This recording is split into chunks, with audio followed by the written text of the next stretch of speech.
ಮಾತು. ಯಾವಾಗ ಅನ್ನದಿರನ್ನು ಕೊಡಲು ಇರ್ತಾರೋ ಆತನು ಅಲ್ಲೇ ಆ ಜನರು ಕೊಡ್ತಕ್ಕಂಥ ಅನ್ನದಿರನ್ನು ಮರಿದ್ದಾನೆ. ಒಂದು ದಿವಸ ವಿಕ್ರಮನು 2 ಸಂವತ್ಸರಗಳು ಕಳೆದಿದ್ದಾನೆ. ಎಷ್ಟು? 2 ವರ್ಷಗಳನ್ನು ಕಳೆದಿದ್ದಾನೆ. 2 ವರ್ಷಗಳನ್ನು ಕಳೆದ ನಂತರ ಈ ಉಜ್ಜನೀಪುರದ ಮಗಳನ್ನ ತಾವಲಿಂದ ನಗರಕ್ಕೆ ಮದುವೆ ಮಾಡಿಕೊಂಡಿದ್ದಾರೆ. ಆ ತೇಲಿಯು ಉಜ್ಜನೀಪುರದಿಂದ ಮಗಳನ್ನ ಪಲ್ಲಕ್ಕಿಯಲ್ಲಿ ಕರೆದುಕೊಂಡು ಹೋಗುತ್ತಿದ್ದಾನೆ. ಹೋಗುವಾಗ ಅಲ್ಲಿ ಬಿದ್ದಿರತಕ್ಕಂಥ ರಾಜನ ಕಂಡಿದ್ದಾಳೆ. ಯಾರು ಪಲ್ಲಕ್ಕಿಯಿಂದ ಕೆಳಗಿಳಿದು ಆ ರಾಜನ ಮುಂಭಾಗಕ್ಕೆ ಹೋಗಿ ತನ್ನಲ್ಲಿದ್ದಂತ ಅನ್ನದಿರನ್ನು ಕೊಟ್ಟು, ಸ್ವಾಮಿ ಯಾರು ನೀವು? ಯಾವ ದೇಶವು ನೀವು? ಯಾವ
ವಿಕ್ರಮನು ಅಲ್ಲಿ ತನಕ ಅವನನ್ನ ಯಾರೂ ಮಾತನಾಡಿಸಿರಲಿಲ್ಲ.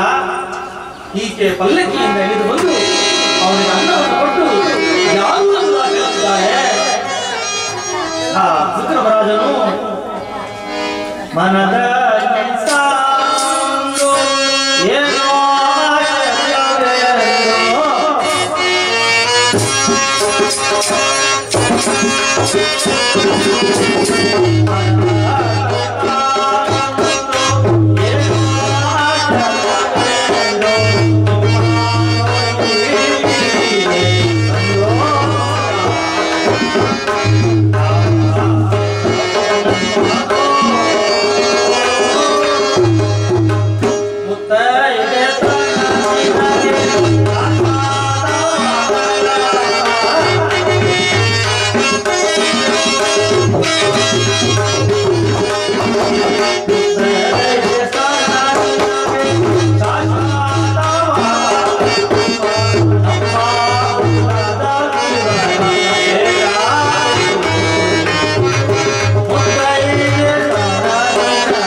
ಅಮ್ಮ, ನೀನು ಪಲ್ಲಕ್ಕಿಯಿಂದ ಬಂದು ಕೇಳುತ್ತಿರುವ ತಾಯಿ, ನಿನಗೆ ಮುತ್ತೈದೆ ಸ್ಥಾನ ಶಾಶ್ವತವಾಗಿರಲಿ.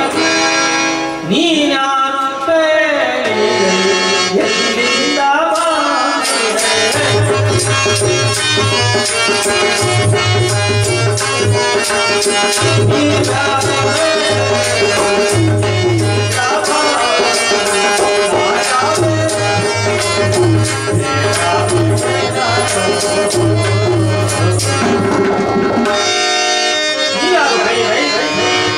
ನಿಮ್ಮ ಕಾರ್ಯವನ್ನು ಯಾಕಮ್ಮ ಈ ಕಡೆ ಹೋಗ್ತಾ ಎಂಬುದಾಗಿ ಆಕೆ ಕೇಳಿದಾಗ ಅವಳು ಹೇಳ್ತಾಳ, ಸ್ವಾಮಿ ನನ್ನ ಊರು ಉಜ್ಜನೀಪುರ,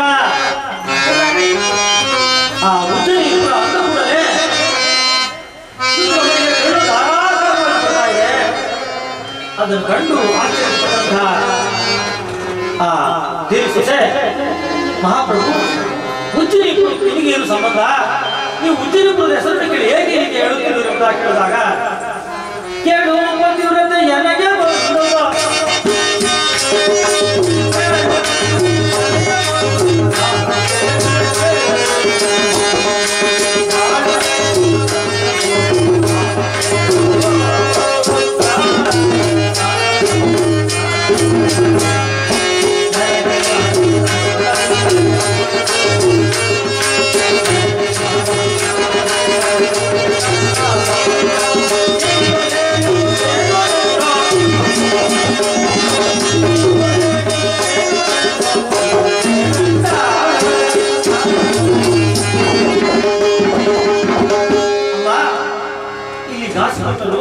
ನನ್ನನ್ನು ಕಳ್ಳ ಎಂಬುದಾಗಿ ಕರೆದಿದ್ದಾರೆ ತಾಯಿ.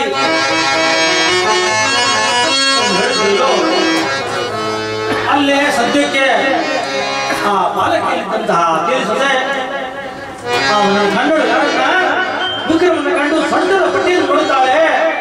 ಆ ಪಟ್ಟಿಯಲ್ಲಿ ಉಜ್ಜಯಿನಿಪುರದ ಮುದ್ರೆ ಇದೆ. ಓ ಕೆಟ್ಟದು, ಮೋಸ ಬಂತು, ಮೋಸ ಮೋಸ, ಓಹೋ ಮೋಸವಾಗಿದೆ ಎಂಬುದಾಗಿ ಆಕೆ ಕಂಗಾಲಾಗುತ್ತಾ ಮಹಾಪ್ರಭುಗಳು ನೀವು ವಿಕ್ರಮರಾಜರು ನಿಮಗೆ ಈ ಗತಿ ಬಂತು ಎಂಬುದಾಗಿ ಪರಿಪರಿಯಾಗಿ ಕಳೆದಿದ್ದಾಳೆ. ವಿಕ್ರಮನು ಅಮ್ಮ ತಾಯಿ ನನಗೆ ಗ್ರಹಚಾರ ಬಲವಿಲ್ಲ ತಾಯಿ, ಕರ್ಮ ಕಳೆಯುವವರೆಗೂ ಮರ್ಮವನ್ನು ಬಿಡಬಾರದು, ನನಗೆ ಗ್ರಹಚಾರ ಸರಿಯಿಲ್ಲಮ್ಮ, ನೀನು ಯಾರೊಂದಿಗೂ ನಾನು ವಿಕ್ರಮನು ಎಂಬುದಾಗಿ ಹೇಳಬೇಡ ಎಂಬುದಾಗಿ ಹೇಳಿದ್ದಾನೆ. ನಾನೇನಾದರೂ ವಿಕ್ರಮ ಎಂದು ಹೇಳಿದರೆ ಓಹೋ ಅಂತ ವಿಕ್ರಮನಿಗೆ ಇಂಥ ಪರಿಸ್ಥಿತಿ ಬಂದಿದೆ ಎಂಬುದಾಗಿ ಜನರು ಆಡಿಕೊಳ್ಳುತ್ತಾರೆ.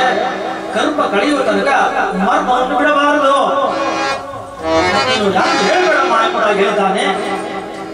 ಹಾಗೆ ಆದರೂ ಮಹಾಪ್ರಭು ನೀವು ಈ ಊರಿನ ಆಚೆ ಬಿದ್ದಿರುವುದು ಸಲ್ಲದಲ್ಲ, ನೀವು ನಮ್ಮ ಮನೆಯಲ್ಲಿ ಇದ್ದರೆ ನಾವು ನಿಮ್ಮನ್ನು ಅನ್ನ ಹಾಕಿ ಪೋಷಣೆಯನ್ನು ಮಾಡುವ ಎಂಬುದಾಗಿ ಹೇಳಿದಾಗ ವಿಕ್ರಮನು ಚಿಂತೆಯನ್ನು ಮಾಡುತ್ತಿದ್ದಾನೆ, ಏನು ಮಾಡುವುದು ಎಂಬುದಾಗಿ.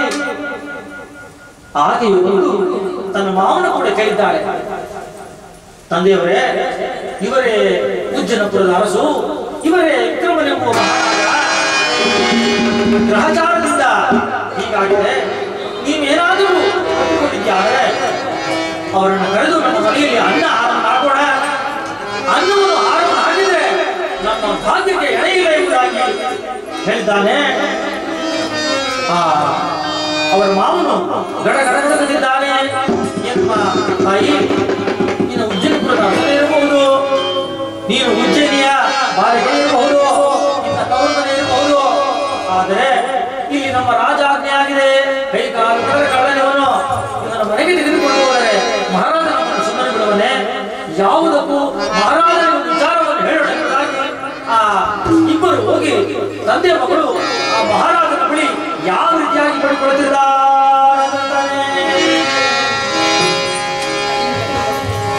ಮಹಾಪ್ರಭು ನೀವು ಒಪ್ಪಿಗೆ ಕೊಟ್ಟರೆ ಈ ತಸ್ಕರನನ್ನ ಕಳ್ಳನನ್ನ ನಮ್ಮ ಮನೆಯಲ್ಲಿ ಪೋಷಣೆಯನ್ನು ಮಾಡುತ್ತೇವೆ ಎಂದಾಗ ಚಂದ್ರಸೇನ ರಾಜನು ಒಪ್ಪಿ ಹೋಗಿದ್ದಾನೆ.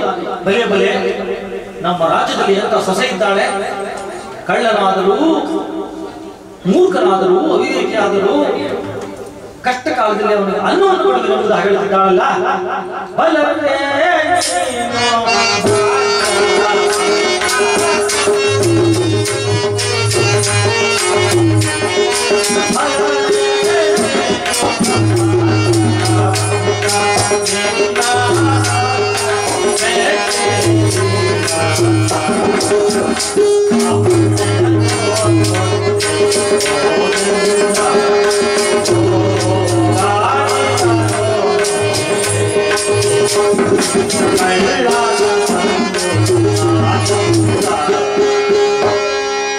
ಬಲೆ ಭಾಗ್ಯವಂತರ ಕಣಯ್ಯ, ಒಳ್ಳೆ ಸೊಸೆಯನ್ನು ಪಡೆದುಕೊಂಡಿದ್ದೀಯ, ನೀನು ಈ ಕಳ್ಳನ ತೆಗೆದುಕೊಂಡು ಹೋಗಿ ಅನ್ನ ಆಹಾರವನ್ನು ಕೊಡಬಹುದು ಎಂಬುದಾಗಿ ಆಜ್ಞೆ ಮಾಡಿದ್ದಾನೆ. ಹಾಗೆ ಹಾಗೆ ಎಂದು ವಿಕ್ರಮನನ್ನು ಕರೆದುಕೊಂಡು ಬಂದಿದ್ದಾರೆ. ಆದರೆ ವಿಕ್ರಮನಿಗೆ ಮನಸ್ಸಿನಲ್ಲಿ ಒಂದು ಆಲೋಚನೆ, ಅಮ್ಮ ತಾಯಿ ನನ್ನ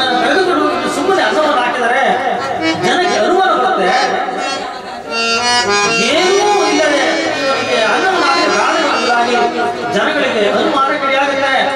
ಆದ್ರಿಂದ ಒಂದು ಕೆಲಸವನ್ನು ಮಾಡು, ನನಗೆ ಕೈ ಕಾಲಿಲ್ಲ, ಕೆಲಸವನ್ನು ಮಾಡ್ಲಿಕ್ಕಾಗಲ್ಲ. ನಿನ್ನ ಗಾಣ ಇದೆಯಲ್ಲ, ಆ ಗಾಣದ ಮೇಲೆ ಕೂರಿಸಿ ಕಟ್ಟಿಬಿಡಿ, ನಾನು ಗಾಣದ ಮೇಲೆ ಕೂತಿರ್ತೀನಿ. ರಾತ್ರಿ ಹಗಲು ಗಾಣ ತಿರುಗುತ್ತಾ ಇರುತ್ತೆ. ಆ ಗಾಣದ ಎತ್ತು ನಿಂತಾಗ ನನಗೆ ದೇವರು ಬಾಯಿ ಕೊಟ್ಟಿದ್ದಾನೆ, ಹೇಗೆ ಬಾಯಿ ಹೇಳ್ತೇನೆ. ಆ ಗಾಣ ಮುಚ್ಚಿಕೊಳ್ಳುತ್ತೆ, ಎಣ್ಣೆಯು ಬರುತ್ತೆ, ಅದರ ಕೂಲಿಯಾಗಿ ಅನ್ನವನ್ನು ಕೊಡುವುದಾಗಿ ಕಲಿದ್ದಾನೆ. ಅವರ ಬುದ್ಧಿಯ ಚಾತುರ್ಯಕ್ಕೆ ಮಚ್ಚಿದಂತಹ ಮಾವನು ಅತ್ತೆಯು ಮಾವನು ಸೊಸೆಯು ಅವನನ್ನ ಗಾಣದ ಮೇಲೆ ಕೂರಿಸಿದ್ದಾರೆ. ಮಂಡ ಕೈಗೆ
ನಾನು ತಿರುಗುತ್ತಿಲ್ಲ.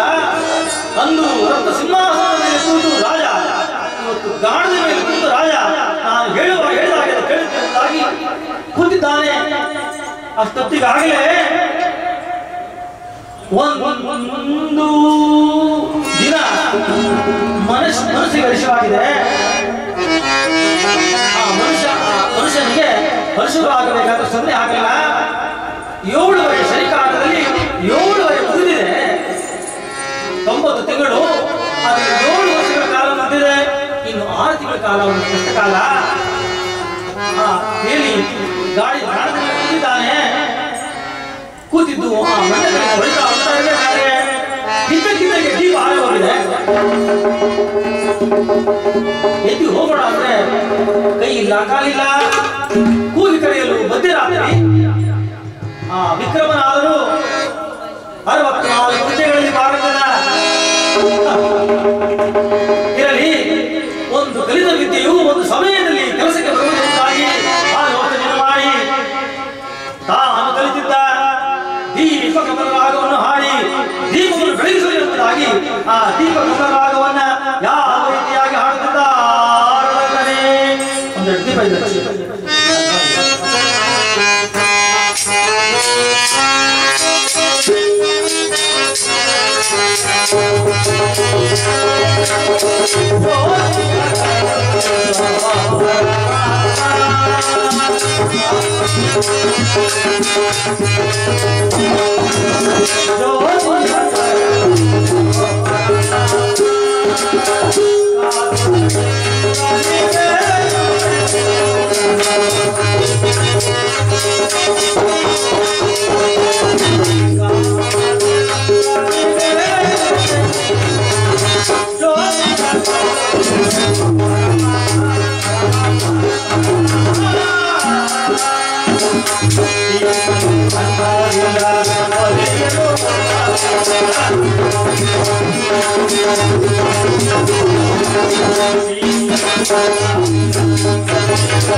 ಜ್ಯೋತಿಯನ್ನು ಬೆಳಗು ಬೆಳಗು ಎಂಬುದಾಗಿ ಆ ದೀಪ ಕಮಲರಾಗವನ್ನು ಹಾಡುತ್ತಾ ಹಾಡುತ್ತಾ ಹಾಡುತ್ತಾ ಇರುವಾಗ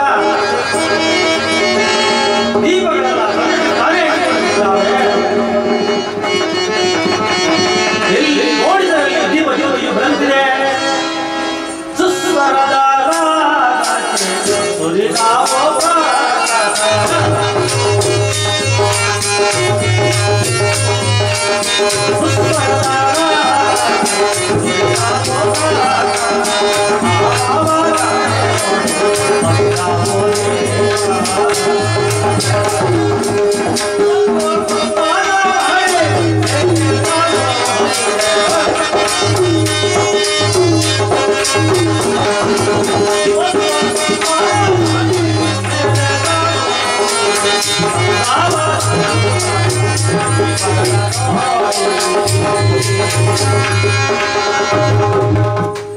ಇದು ಸೆಕೆಂಡ್ ಫ್ಲೋರ್. ಅಲ್ಲಿ ರುದ್ರರಾಜನು ದೀಪಕಮಲ ರಾಗವನ್ನು ಹಾಡ್ತಾ ಇದ್ದಾನೆ. ದೀಪಕಮಲ ರಾಗ ಹಾಡ್ತಾ ಹಾಡ್ತಾ ದೀಪಗಳೆಲ್ಲ ಬೆಳಗುತ್ತಿದ್ದಾವೆ. ಹೇಗೆ ಬೆಳಗುತ್ತಿದ್ದಾವೆ ಅಂದ್ರೆ ಅಲ್ಲಿ ಮಹಾರಾಣಿ ಚಂದ್ರಸೇನ ರಾಜ, ಆ ಚಂದ್ರಸೇನ ರಾಜನ ಮುಂದೆಗಡೆ ವರಂಡ ಅಲ್ಲೆಲ್ಲ ದೀಪಗಳು ಬೆಳಗುತ್ತಾ ಇದ್ದಾವೆ. ರಾಜನು ರಾಣಿಯು ಆಶ್ಚರ್ಯಚಕಿತರಾಗಿ ನೋಡುತ್ತಿದ್ದಾರೆ. ಒಂದು ಕಂಬದ ಮಾಡಿ ಮೇಲೆ ಆ ಅಂತಸ್ತಿನ ಮೇಲೆ ಎಷ್ಟು ಅರಮನೆ ಉದ್ದ ಇದೆಯೋ ಎಲ್ಲ ದೀಪಗಳು ಬೆಳಗುತ್ತಾ ಇದ್ದಾವೆ. ಅದನ್ನು ನೋಡಿದಂತ ರಾಜನು, ಓಹೋ, ಇಂದೇನು ದೀಪಕಮಲ ರಾಗ, ನನ್ನ ಮಗಳ ಮನೆಯಲ್ಲಿ ಇವತ್ತು ಸಂಗೀತ ಏನಾದರೂ ಸ್ಪರ್ಧೆ ಎಂಬುದಾಗಿ ಅಂದುಕೊಂಡು ತಾನು ಯೋಚನೆಯನ್ನು ಮಾಡುತ್ತಿದ್ದಾನೆ. ದೀಪಗಳು ಏಕೆ ಹೇಗೆ ಬೆಳಗುತ್ತಿವೆ ಎಂಬುದಾಗಿ ನೋಡ್ತಾ ಇರುವಾಗ ಆ ಚಂದ್ರಸೇನ ಮಗಳ ರಾಣಿ ಆ ಪದ್ಮಾವತಿಯು ರಾಗದಲ್ಲಿ ಪ್ರವೀಣಳು, ಸಂಗೀತದಲ್ಲಿ ಪ್ರವೀಣಳು. ಆ ರಾಜನ ರಾಗಕ್ಕೆ ಅವಳ ಕತ್ತಿನಲ್ಲಿರ್ತಕ್ಕಂಥ ಹಾರವೆಲ್ಲ ಕರಗಿ ಕರಗಿ ಕರಗಿ ಹೋಗ್ಬಿಟ್ಟಿದೆ. ಓಹೋ, ಇದೇನು ಆಶ್ಚರ್ಯ! ದೀಪಗಳು ತಾನಾಗಿ ತಾನು ಬೆಳಗುವುದಲ್ಲದೆ ತನ್ನ ಕತ್ತಿನ ಹಾರನ ಕರಗಿ ಸಾಮಾನ್ಯವಲ್ಲ. ತಕ್ಷಣ ಹೋಗಿ ಯಾರು ಆ ರಾಗವನ್ನು ಹಾಡುವರೋ ಅವರನ್ನ ಕರೆದುಕೊಂಡು ಬನ್ನಿ ಎಂಬುದಾಗಿ ಕಳಿಸಿದ್ದಾಳೆ. ಆ ಸಖಿಯರಾದರು ಪದ್ಮಾವತಿಯ ಮಾತನ್ನು ಕೇಳಿ ಯಾವ ರೀತಿಯಾಗಿ ಬರ್ತಿದ್ದಾರದಂತಾನೆ ಕೇಳಿ ಕೇಳಿಯು ಬೀದಿ ಬೀದಿಯೋ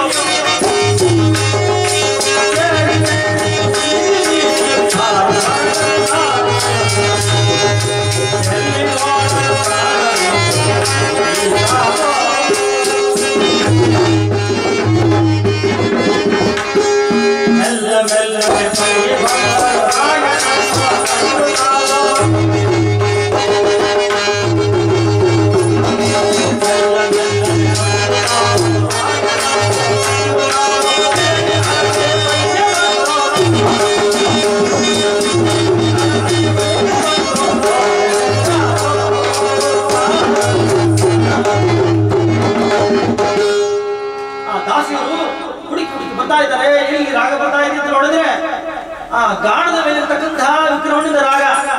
ಅಯ್ಯೋ, ಇವರು ಕಳ್ಳ ಎಂಬುದಾಗಿ ಅಲ್ಲಿಂದ ಕಳ್ಳ ಕಳ್ಳ ಕಳ್ಳ ಎಂಬುದಾಗಿ ಅಮ್ಮ ಪದ್ಮಾವತಿ, ಅವನು ಕಳ್ಳ, ನಿಮ್ಮ ತಂದೆಯು ಕೈ ಕಾಲು ಬೆಳೆದಿರ್ತಕ್ಕಂಥ ಕಳ್ಳ.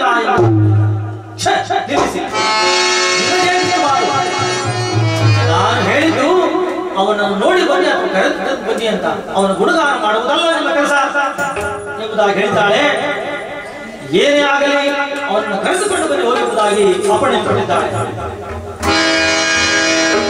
ಆ ಪದ್ಮಾವತಿಯು ವಿಕ್ರಮನನ್ನ ಕರೆದುಕೊಂಡು ಬಂದಿದ್ದಾರೆ. ಅಯ್ಯ ಮಹಾತ್ಮರೇ, ಯಾರು ನನಗೆ ತಿಳಿಯುವುದು?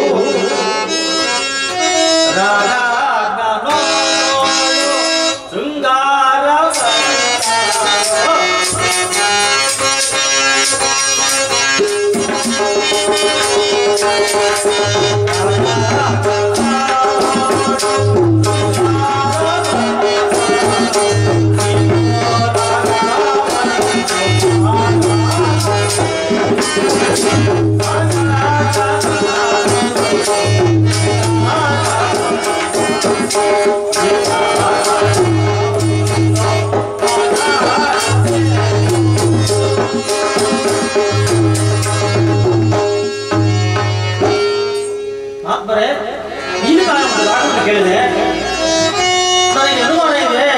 ಮಾಡುತ್ತೋ ಇಲ್ವೋ ಎಂಬುದಾಗಿ ಇವರೆಲ್ಲರೂ ಆಡಿಕೊಳ್ಳುತ್ತಿದ್ದಾರೆ.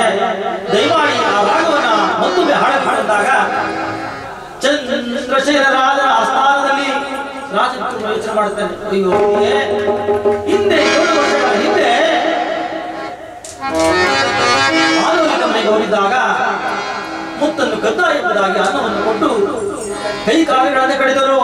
ಈ ಆಸ್ಥಾನದಲ್ಲಿ ಅನ್ನವನ್ನು ಕೊಟ್ಟು ನನ್ನನ್ನು ಕರೆದು, ಓಹೋ, ನನ್ನ ಪ್ರಾಣ ಹೋಗುವ ಸ್ಥಿತಿ ಬಂದು ಎಂಬುದಾಗಿ, ನನ್ನ ಕಾಲೆಯನ್ನು ಮುಗಿದು ಎಂಬುದಾಗಿ ತನ್ನನ್ನೇ ತಾನು ನಿಂದಿಸಿಕೊಂಡು ಆ ಶ್ರೀಮನ್ನಾರಾಯಣನಿಗೆ, ಆ ಕುಲದೇವರಿಗೆ ಪ್ರಾರ್ಥನೆ ಮಾಡ್ತಾ ಇದ್ದಾನೆ. ಏನು ಆಗುತ್ತಾಗಿ ಎಂಬುದಾಗಿ ದೇವರನ್ನು ತಂದುಕೊಂಡು ಆ ರಾಗವನ್ನು ಹಾಡಿದ್ದಾನೆ. ಆ ರಾಗವನ್ನು ಹಾಡುತ್ತಾ ಇರುವಾಗ ಆ ಚಂದ್ರಶೇಖರ ರಾಜ್ಯವೆಲ್ಲ ಇಂದ್ರಲೋಕವಾಗಿದೆ. ಆ ಮಂದಿರವೆಲ್ಲ ಪಡನೆ ಬೆಳೆದಾಗಿದೆ. ರಾಜನು ಓಡಿಕೊಂಡಿದ್ದ.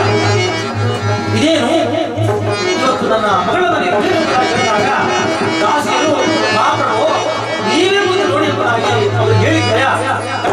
ಕಲ್ಪಿಸಿದ್ದಾರೆ. ಅದರಿಂದ ನೀವೇ ಮುಂದೆ ನೋಡಿ ಎಂಬುದಾಗಿ ಭಯವನ್ನು ತಿಳಿಸಿದ್ದಾರೆ. ಆ ರಾಜನು ಆಗಲಿ ನಾನು ಬೆಳಗ್ಗೆ ಬಂದು ನೋಡಬೇಕೆಂಬುದಾಗಿ ಮಲಗಿಕೊಂಡಿದ್ದಾನೆ. ಇತ್ತ ಕಡೆ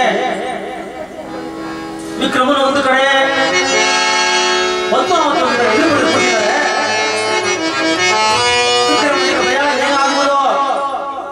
ಪದ್ಮಾವತಿಗೆ ಇಬ್ಬರು ಯಾರು ಒಬ್ಬರಿಗೊಬ್ಬರು ಗೊತ್ತಿಲ್ಲ. ಮಧ್ಯರಾತ್ರಿ ಆಗಿದೆ.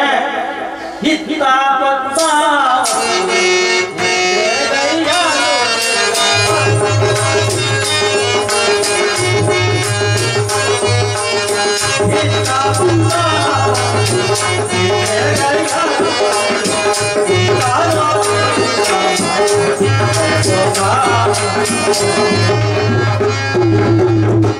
ಕೂತಿದ್ರಿಬ್ರು, ಆ ಕಡೆ ಒಬ್ಬರು ಈ ಕಡೆ ಕೂತಿದ್ದಾರೆ. ಹಾಗೆ ನಿದ್ರೆ ಬಂದುಬಿಟ್ಟಿದೆ. ಅವತ್ತು ಆಚೆಗೆ ನಿದ್ರೆ ಬಂತು, ಕೈ ಕಾಲು ಹೋಯಿತು. ಈಗೇಗೆ ನಿದ್ರೆ ಬಂದಿದೆ, ಇನ್ನೇನಾಗುವುದು ಎಂಬುದು ತಿಳಿದಾಗಿ ಚಿಂತೆಯನ್ನು ಮಾಡಿಕೊಂಡಿದ್ದಾನೆ. ಚಿಂತೆಯನ್ನು ಮಾಡ್ತಾ ಓಹೋ, ನನ್ನ ರಾಜ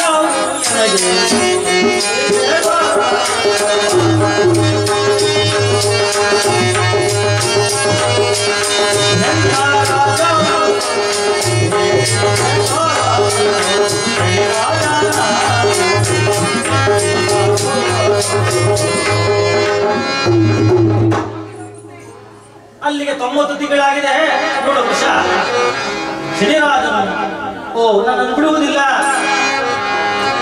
ನನ್ನ ರಾಜ್ಯ ಆಕಾಶ ನನ್ನನ್ನು ಮರೆತು ಬಿಡಬೇಕೆಂಬುದಾಗಿ ತನ್ನ ಊರಿನ ಚಿಂತೆಯನ್ನು ಬಿಟ್ಟು ಕೊನೆ ಕಾಲದಲ್ಲಾದರೂ ಆ ಬ್ರಾಹ್ಮಣೋತ್ತಮರು ಹೇಳಿದರು, ಶನಿಯನ್ನು ಪ್ರಾರ್ಥನೆ ಮಾಡು ಎಂಬುದಾಗಿ ನಾನು ಮಾಡೋದಿಲ್ಲ, ಈಗ ಮಾಡುವುದೆಂಬುದಾಗಿ ಆ ಕೈಯನ್ನು ಮೇಲೆತ್ತಿ ಪ್ರಣಾಮ ಎಂಬುದಾಗಿ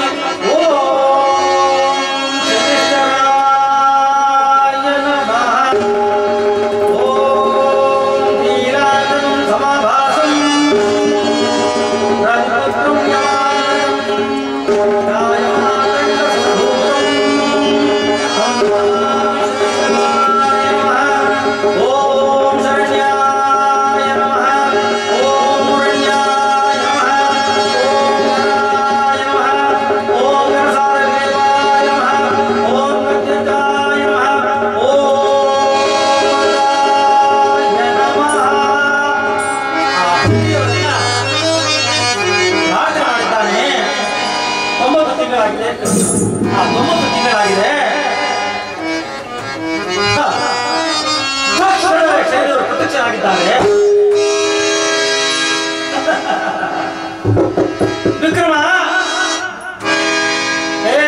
ವಿಕ್ರಮನೇ ಗುರುತುಂಟೆ, 7 ವರ್ಷಗಳ ಹಿಂದೆ ನೋಡಿದ್ದೆ ನೀನು. ಗಂಟೆ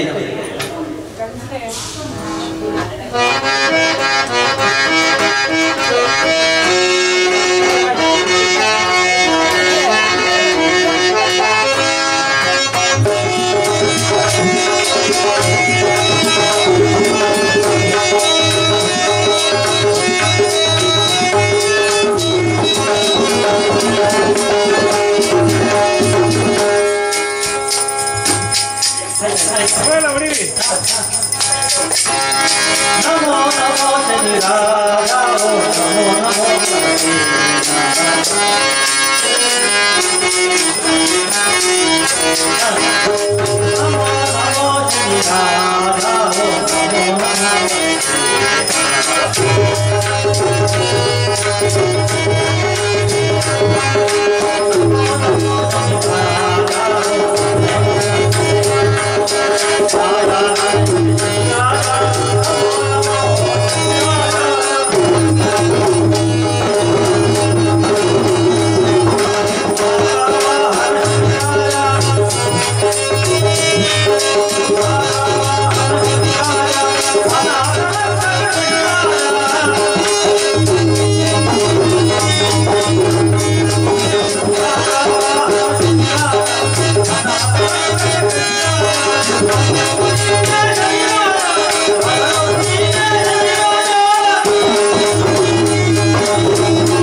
ಅಷ್ಟೇ ನಿನಗೆ ಪ್ರತ್ಯಕ್ಷವಾಗಿದ್ದೇನೆ ಕೇಳು ವರವನ್ನ ಏನು ಎಂಬುದಾಗಿ ಆ ಶನಿದೇವರು ಪ್ರತ್ಯಕ್ಷನಾಗಿ ಯಾವ ರೀತಿಯಾಗಿ ರಾಜೇಂದ್ರನಿಗೆ ಆಶೀರ್ವಾದವನ್ನು ಮಾಡಿದ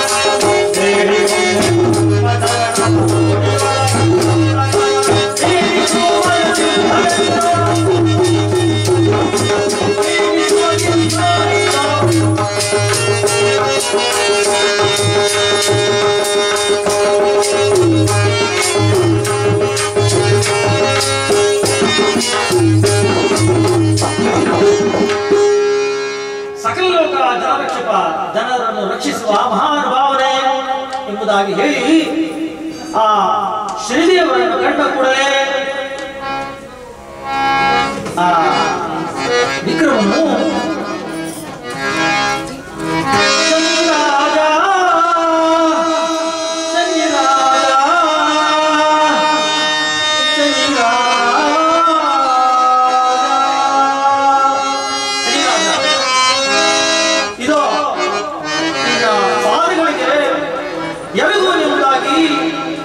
ಎದ್ದು ಹೋಗಲು ನಮಸ್ಕಾರ ಮಾಡಲು ಕೈಯಿಂದ ಎದ್ದು ಹೋಗಲು ಕಾಲಿಲ್ಲ ಅಲ್ಲಿ ನೆಲದಲ್ಲಿ ಹೊರಳಾಡುತ್ತಾ ಶ್ರೀದೇವರಿಗೆ ನಮಸ್ಕಾರ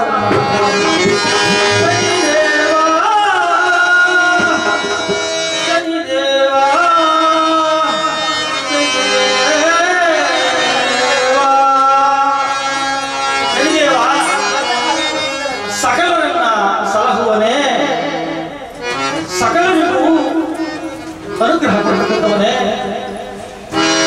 7 ವರ್ಷ ಕಷ್ಟಪಟ್ಟಂತ ಕಷ್ಟ ನಾನು ಕಂಡಿಹನು ನಿನ್ನ ಗುರುತು ಕುಂಟೆ ಎಂಬುದಾಗಿ ಹೇಳುತ್ತಿರುವ ಯಾವ ಭಗವಂತ ನೀನು ನನಗೆ ಏನು ಬೇಕು ಎಂದು ಹೇಳುತ್ತಿರುವೆ ತಂದೆ ನನಗೇನೂ ಬೇಡ ರಕ್ತ ಸಿಂಹಾಸನದಲ್ಲಿ ಕುಳಿತಿದ್ದಾಯಿತು ಪರಮನೆಯಲ್ಲಿ ಅನ್ನ ತಿಂದಿದ್ದಾಯಿತು ಕಾಡು ಸುತ್ತಿದ್ದಾಯಿತು ಕೈ ಕಾಲು ಕತ್ತರಿಸಿದ ನೋವುಂಟಾಯಿತು ಒಂದು ಬಳಗವನ್ನು ಕಳೆದುಕೊಂಡ ನೋವು ಸಾಕು ತಂದೆ, ಸಾಕು ಮಾಡು, ನನಗೇನೂ ಬೇಡ, ನನ್ನನ್ನು ಕರೆದುಕೋ. ಕಲೆ ವಿಕ್ರಮ, ನಿನಗೆ 7 ವರ್ಷ ಕಷ್ಟ ಕೊಟ್ಟರೂ ಕೂಡ ಯಾವುದೇ ಕಾರಣಕ್ಕೂ ನೀನು ನಾನು ರಾಜ, ನಾನು ಶೂರ, ನಾನು 64 ಪ್ರವೀಣ ಎಂಬುದು ಎಲ್ಲೂ ಹೇಳುವುದಿಲ್ಲ. ಭಲೆ ಭಲೆ, ನಿನ್ನ ಸತ್ಯಕ್ಕೆ ನಾನು ಮೆಚ್ಚಿಕೊಂಡೆ. ಕರ್ಮ ಕಳೆಯುವ ತನಕ ಮರ್ಮವನ್ನು ಬಿಡಬಾರದೆಂಬುದಾಗಿ ನೀನು ಅದನ್ನು ನಿಜ ಮಾಡಿಬಿಟ್ಟೆ. ಇದರಲ್ಲಿ ನಾನು ಹೋಗುವಾಗ ನನ್ನ ಕನ್ಯಾ ರಾಶಿಗೆ ಬಂದಿದ್ದೆ. ನಾನು ಹೋಗುವಾಗ ಏನಾದರೂ ಕೊಡಲೇಬೇಕು, ಕೇಳಿಕೊಳ್ಳುವುದಾಗಿ ಆ ಶ್ರೀದೇವರು ಶಾಶ್ವತವಾಗಿರ್ತಕ್ಕಂಥ ಭಾಗ್ಯವನ್ನು ಕೊಡಲು ಕರವಲ್ಲಿದ್ದಾರೆ ಮೇಲೆ ಅಂತ ವಿಕ್ರಮನು ನನಗೆ ಏನು ಬೇಡದಂದೆ ಕೇಳುವುದೊಂದೇ, ಕರುಣಿಸಿಕಾಯೋ ನಂದನ, ಕರುಣಿಸಿಕಾಯಿ, ನಿನ್ನ ಕರುಣೆ ನನ್ನ ಮೇಲಿರಲಿ. ಇದೋ ನೋಡು, ನನ್ನ ಕರಗಳು, ನನ್ನ ಶಿರವು ನಿನಗೆ ಬಾಗಿದೆ, ಸಾಕು ನನಗೆ. ನೀನು ಕೇಳು ಕೇಳು ಎಂಬುದಾಗಿ ನನ್ನನ್ನು ಕೇಳುತ್ತಿರುವೆ. ಇರಲಿ, ಈ ಅಮೃತ ಗಳಿಗೆಯಲ್ಲಿ ನಾನು ಕೇಳು ಎಂಬುದಾಗಿ ಯಾವ ರೀತಿಯಾಗಿ ಕೇಳುತ್ತಿದ್ದಾನೆ. ಭಗವಂತನಿಗೆ ಸಂಕಲ್ಪ ಇಲ್ಲದೆ ಪೂಜೆ ಪ್ರಯೋಜನ ಇಲ್ಲ. ಯಾವುದೇ ಪೂಜೆಯನ್ನು ಮಾಡಿದಾಗ ಸಂಕಲ್ಪ ಮಾಡಲೇಬೇಕು. ಸಂಕಲ್ಪ ಇಲ್ಲದೆ ಪೂಜಾ ಫಲ ಬರುವುದಿಲ್ಲ. ಆ ವಿಕ್ರಮನು ಶನಿದೇವರು ಪ್ರತ್ಯಕ್ಷರಾದಾಗ ಅವನಿಗೆ ಹೇಳ್ತಾ ಇದ್ದಾರೆ, ಆಗಲೇ ತಂದೆ, ನಾನು ನಿನ್ನನ್ನ ಬೇಡಿಕೊಂಡಿದ್ದೆನೋ ಕೇಳು. ನನಗೆ ಕೊಟ್ಟಂತ ಈ ಕಷ್ಟವನ್ನ ನರಮಾನವರಿಗೆ ಕೊಡಬೇಡ, ಇದೇ ನನಗೆ ಬೇಕಾಗಿರುವ ಎಂಬುದಾಗಿ ಹೇಳಿದ್ದಾನೆ. ಆ ಶನಿದೇವರು ಭಲೆ ಭಲೆ, ಕಳೆದ ರಾಜ್ಯವನ್ನು ಕೇಳದೆ, ಕೈಗಾಲುಗಳನ್ನ ಕೇಳದೆ, ನಿನ್ನ ಬಂಧು ಬಳಗವನ್ನು ಕೇಳದೆ, ಪರರಿಗಾಗಿ ನೀನು ಅವರ ಹಿತವಚವನ್ನು ಕೇಳಿದ್ರೆ ತಗೋ ಎಂಬುದಾಗಿ ನಾನು ಭಾಷೆಯನ್ನು ಕೊಡುತ್ತಿದ್ದೇನೆ. ಆದರೆ ಈ ಕಥೆಯನ್ನ ಯಾರು ಕೇಳುವರೋ ಅವರ ದ್ವಾದಶದಲ್ಲಿದ್ದರು, ಅಷ್ಟಮದಲ್ಲಿದ್ದರು, ಪಂಚಮದಲ್ಲಿದ್ದರು ನಾನು ಕಾಡುವುದಿಲ್ಲ. 7 ವರ್ಷ ನಾನು ಕಾಡುವುದಿಲ್ಲ. ಆದರೆ ಕರ್ಮಾನುಸಾರ ಕರ್ಮ ಫಲವನ್ನು ಅನುಭವಿಸುತ್ತಿರಬೇಕು. 3 ತಿಂಗಳಾದರೂ ಅವರನ್ನು ಕಾಡಿಸಿಕೊಳ್ಳಬೇಕಾಗಿಲ್ಲ. ಅವತ್ತು 7 ವರ್ಷ ಕಾಡ ಹೋಗಿದ್ದು, ಇವತ್ತು 3 ತಿಂಗಳಿಗೆ ಬಂದಿದೆ. ಆ ರಾಜ ಮಹಾರಾಜರೆಲ್ಲ 7 ವರ್ಷ ಕಾಡವನ್ನು ಸಾಡೆ ಅವರು ಕೇಳಿ ಭಾಷೆ ತೆಗೆದುಕೊಂಡಿದ್ದಾರೆ. 1375ರಲ್ಲಿ ಆ ಚತುರ್ಗುಪ್ತ ವಿಕ್ರಮನು ಕರ್ಮಭಾಷೆ ತೆಗೆದುಕೊಂಡಿದ್ದಾನೆ. 7 ವರ್ಷ ಕಾಡಿಸಿಕೊಂಡಿಲ್ಲ ಎಂಬುದಾಗಿ ಕರೆದುಕೊಂಡಿದ್ದಾನೆ. ಕರ್ಮಫಲವಾಗಿ 3 ತಿಂಗಳು ಮಾತ್ರ ನಾನು ಕಾಡಬೇಕು ಎಂಬುದಾಗಿ ಕರೆದುಕೊಂಡಿದ್ದಾನೆ. ಆ 3 ತಿಂಗಳು ಕಾಡಬೇಡ ಎಂಬುದಾಗಿ ಏನು ಮಾಡಬೇಕು? ಯಾರು ನಿನ್ನ ಕಥೆಯನ್ನು ಕೇಳುವರೋ, ಯಾರು ರಾಜವಿಕ್ರಮ ಎಂಬುದಾಗಿ ಹೆಸರನ್ನು ಕೇಳುವರೋ, ಆ ಹೆಸರನ್ನು ಕೇಳಿದ ಮನೆಯಲ್ಲಿ, ಊರಿನಲ್ಲಿ, ಆ ಜಾಗದಲ್ಲಿ ನಾನು ಇರುವುದಿಲ್ಲ ಎಂಬುದಾಗಿ ಶ್ರೀದೇವರು ಹೇಳಿ ಅಂತರ್ಗತರಾಗಿದ್ದಾರೆ. ಆದ ವಿಕ್ರಮ ಆಕಾಶವಾಣಿ ಎಂಬುದಾ ಇದೆ. ಆದ ವಿಕ್ರಮ ಒಂದು ಮಾತು, ಈ ಕಥೆಯನ್ನ ಕೇಳದೇ ಇದ್ದರೂ ಪರವಾಗಿಲ್ಲ, ಕೇಳಿ ದುರಹಂಕಾರವನ್ನು ಪಟ್ಟು ಯಾರಾದರೂ ಅವಮಾನವನ್ನು ಮಾಡಿದ್ದೇ ಆದರೆ ಆ ಗ್ರಂಥದ ಆಣೆ ನಾನು ಅವರನ್ನು ಬಿಡುವುದಿಲ್ಲ ಎಂಬುದಾಗಿ ಶನಿದೇವರು ಹೇಳಿದ್ದಾರೆ. ಕಥೆಯನ್ನು ಮಾಡಿದಿದ್ದರೂ ಪರವಾಗಿಲ್ಲ, ಕೇಳಬಹುದು, ಕೇಳದೆ ಇದ್ರೂ ಪರವಾಗಿಲ್ಲ, ಅವಮಾನವನ್ನು ಮಾಡಬಾರದು ಎಂಬುದಾಗಿ ಆ ಶ್ರೀರಾಮನ ಅಪ್ಪಣೆಯನ್ನು ಕೊಟ್ಟು ಅಂತರ್ಧನಾಗಿದ್ದಾನೆ. ಆ ಹೋಗುವಾಗ ಎಲ್ಲ ವಿಚಾರಗಳನ್ನ ಯಾರು ಹಿಂದೆ ಆ ನಾರದ ಮಹರ್ಷಿಗಳು ಈ ಸತ್ಯೇಂದ್ರ ರಾಜನಿಗೆ ಇವನು ವಿಕ್ರಮರಾಜನ ಕಥೆಯನ್ನು ಹೇಳ್ತಾ ಇದ್ದಾನೆ. ನೀನು ಇವತ್ತಿಗೆ ವಿಕ್ರಮರಾಜನ ಕಥೆಯನ್ನು ಕೇಳಿದ್ದೀಯಾ? ನಿನ್ನ ಚಿಂತೆ, ದುರ್ಭಿಕ್ಷ, ದುರ್ವಿಷನ ಎಲ್ಲವೂ ದೂರವಾಗಿದೆ ಎಂಬುದಾಗಿ ಹೇಳಿದಾಗ ಆ ಶನಿದೇವರು ಪ್ರತ್ಯಕ್ಷರಾದಾಗ ರಾಜನಿಗೆ ಕೈ ಕಾಲು ಕರಾಚರಣೆಗಳು ಎಲ್ಲ ಬಂದಿದೆ. ಅವಾಗ ಕರಚರಣೆಗಳ ಬರಲಿ ಬೆಳಗ್ಗೆ ಆಗಿದೆ. ಬೆಳಗ್ಗೆ ಆದಾಗ ನೋಡಿದ್ದಾರೆ. ಓಹೋ, ಇವ್ಯಾರು ಮಹಾಪುರುಷರಾಗಿ ಸಂತೋಷವನ್ನು ತನ್ನ ಕುಲದೇವರನ್ನು ಪ್ರಾರ್ಥನೆ ಮಾಡಿ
ಪ್ರತ್ಯಕ್ಷನಾಗಿದ್ದಾನೆ. ಬೇಡು ಹೊರಗಡೆ ಎಂಬುದಾಗಿ ಮೊದಲಿಗಿಂತ ಹೆಚ್ಚಾದಂತ ರಾಜ್ಯದ ಆರೋಪ ಮಾಡತಕ್ಕಂಥ ಅವಕಾಶಗಳನ್ನು ಕೊಟ್ಟು ಕಳೆದಂತ ಕೈ ಕಾಲುಗಳನ್ನು ಕೊಟ್ಟು ಕೈ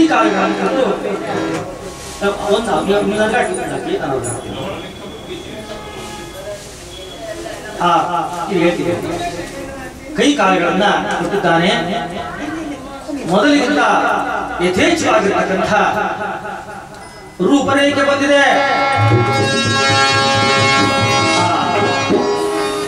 ರೂಪ ರೇಖೆಯನ್ನು ಪಡೆದಂತಹ ವಿಕ್ರಮನು ಯಥಾವತ್ತಾಗಿ ಚಂದ್ರಶೇಖರ ರಾಜನ ಬಳಿಗೆ ಬಂದಾಗ ಆ ಚಂದ್ರಶೇಖರ ರಾಜನು ಅವನ ಅಲಂಕಾರವನ್ನು ನೋಡಿ ಬೆಳಗಾಗಿ ಯಾವ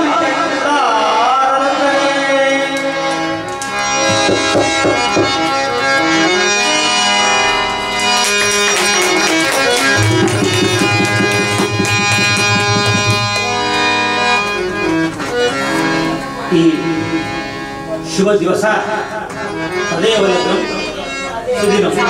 ತದೇವ ತಾರಾಪುರಚಂದ್ರನು ಇದೇ ಶುಭ ದಿವಸ.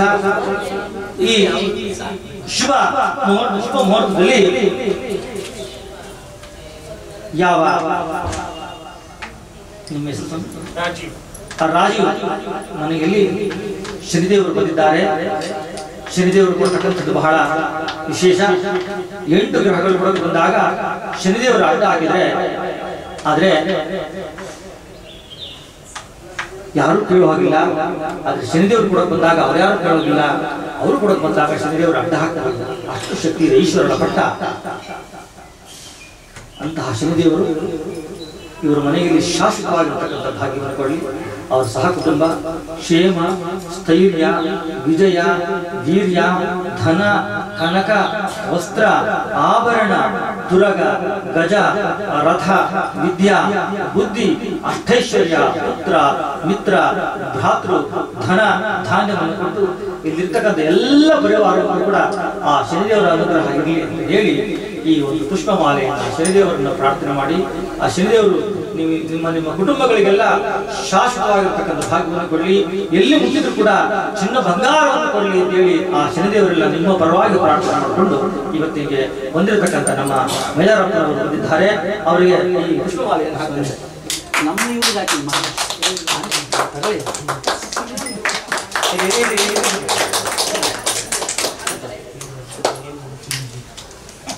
ಮಲ್ಲಿಗೆ ಹೂವು ಇರ್ಬೇಕು ಆಗ್ಲೇ ಹಾಕಿ ಕೂತೈತೆ ಮಲ್ಲಿಗೆ ಹೂವು ಬನ್ನಿ ಕುತ್ಕೊಳ್ಳಿ.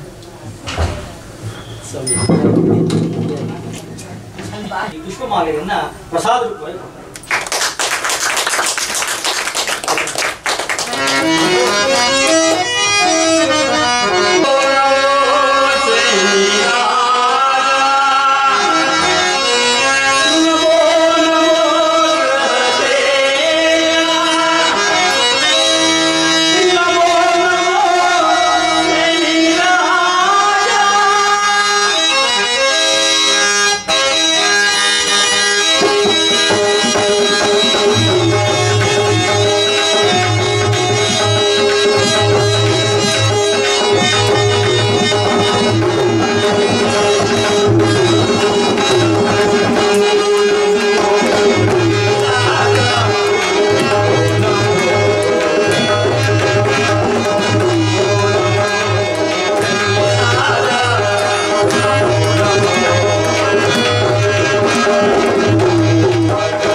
ಗುರುಗಳನ್ನ ನೆನೆಸುವುದು ಬಹಳ ಮುಖ್ಯ.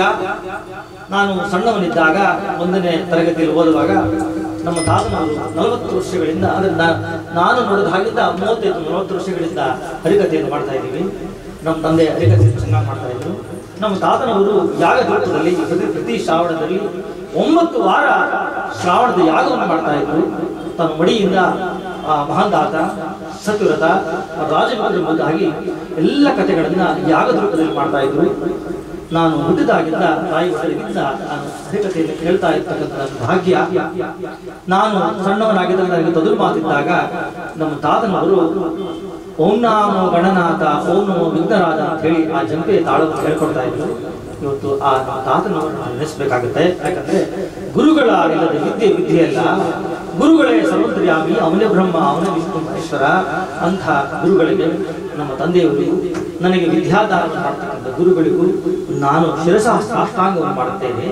ಶಿರಸಃ ಸಾಷ್ಟಾಂಗವನ್ನು ಮಾಡಿದ ನಂತರ ಇಲ್ಲಿರ್ತಕ್ಕಂಥ ಎಲ್ಲರೂ ಕೂಡ ಇವತ್ತು ಬುಧಗ್ರಹದ ಜಯಂತಿ, ಆ ಬುಧನಿಗಾಗಿ ಒಂದು ಪ್ರಾರ್ಥನೆ ಮಾಡುತ್ತಾರೆ. ಶ್ರೀಮನ್ ನಮೋ ನಮೋ ನಾರಾಯಣ, ನಮೋ ನಮೋ ನಾರಾಯಣ, ಓಂ ನಮೋ ನಾರಾಯಣ. ನೀವು ಇಲ್ಲಿಗೆ ಕಥೆಯನ್ನ ಮುಗಿಸಿದ್ದಾನೆ ಬಲ್ಲಿಗೆ ಆ ಶನಿದೇವರಿಗೆ ನಾವು ಪುಷ್ಪವನ್ನು ಹಾಕಿ ಮಲ್ಲಿಗೆಯನ್ನ ಚೆಲ್ಲಾಡೋಣ. ಓಂ ಶನಿಶ್ಚರಾಯ ನಮಃ. ಕಾಯೇನ ವಾಚ ಮನಸ್ಸೇಂದ್ರಿಯವಾ, ಕಾಯ ವಾಚ ಮನಸ್ಸಿನಲ್ಲಿ ಏನಾದರೂ ತಪ್ಪಾಗಿದ್ರೆ ಕ್ಷಮಿಸಪ್ಪ ಭಾನುನಂದನ. ಭಕ್ತಿ ಲೋಪ, ಶ್ರದ್ಧಾ ಲೋಪ, ನಿಯಮ ಲೋಪ, ದ್ರವ್ಯ ಲೋಪ, ಏನಾದರೂ ದ್ರವ್ಯ ಲೋಪ ಆಗಿದ್ದರೆ, ಭಕ್ತಿ ಲೋಪ ಆಗಿದ್ದರೆ ನನ್ನನ್ನು ಕ್ಷಮಿಸಿ ಎಂಬುದಾಗಿ ಆ ಶನಿದೇವರಲ್ಲಿ ನಾವು ಪ್ರಾರ್ಥನೆ ಮಾಡಿಕೊಂಡು ನಮ್ಮ ಎಲ್ಲ ಮನಸ್ಸಿನ ಬಯಕೆಗಳ ಈಡೇರಿಸುವುದಾಗಿ ಆ ಶನಿದೇವರಿಗೆ ಮಂಗಳವನ್ನು ಮಾಡುವ. ಓಂ ಶನೇಶ್ವರಾಯ ನಮಃ. ಹೂವ ಚೆಲ್ಲಾನ ಬನ್ನಿರಿ, ರಾಜನ ಮೇಲೆ ಕಮಲ ಚೆಲ್ಲಾನ ಬನ್ನಿರಿ.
पूर्णमादाय पूर्णमेवावशिष्यते। ॐ कायेन वाचा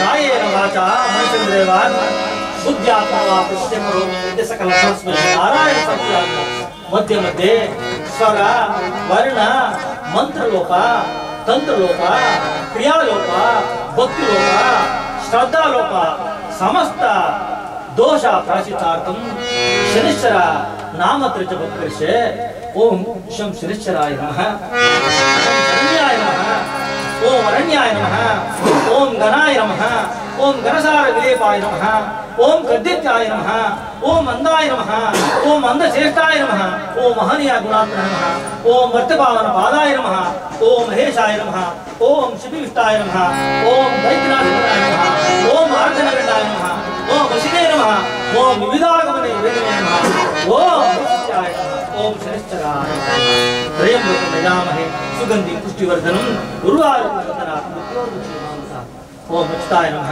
ओम अनंताय नमः ओम गोविंदाय नमः ओम अच्युता अनंता गोविंदोभ्यो नमः भद्रं शुभं मंगलम्।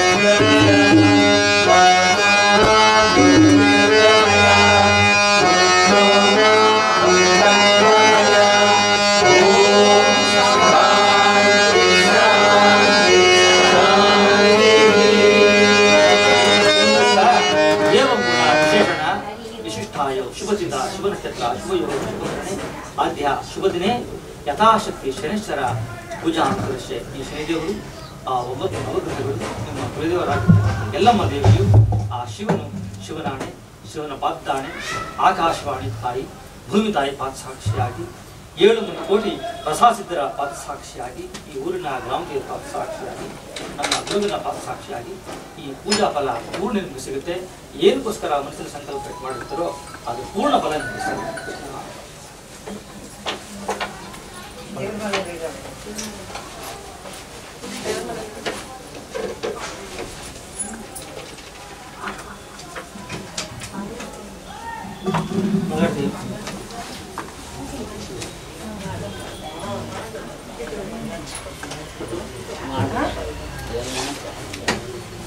ಆರತಿ ಮಾಡಬೇಕು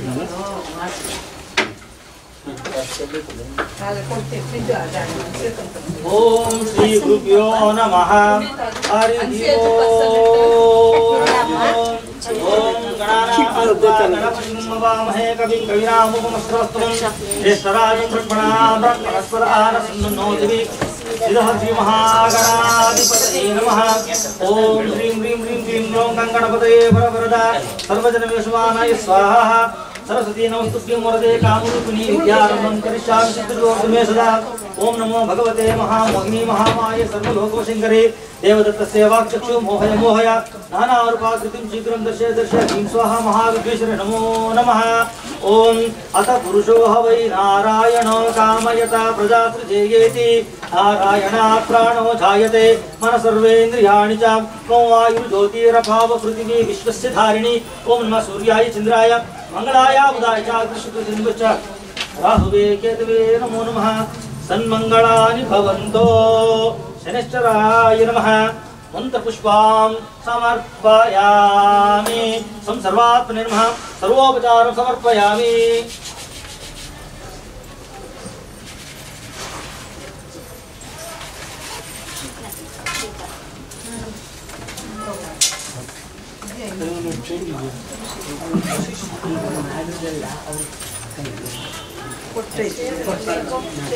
ಅಯ್ಯಪ್ಪನ ಕೈ ಕೊಡುವುದು ಬೇಡ ಮಂಗಳಾರತಿ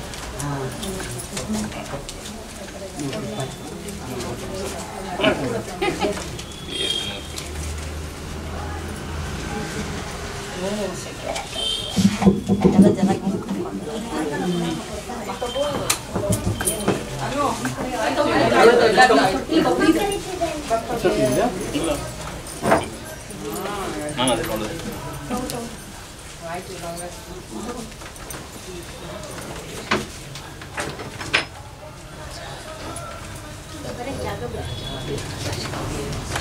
Halo, Pak.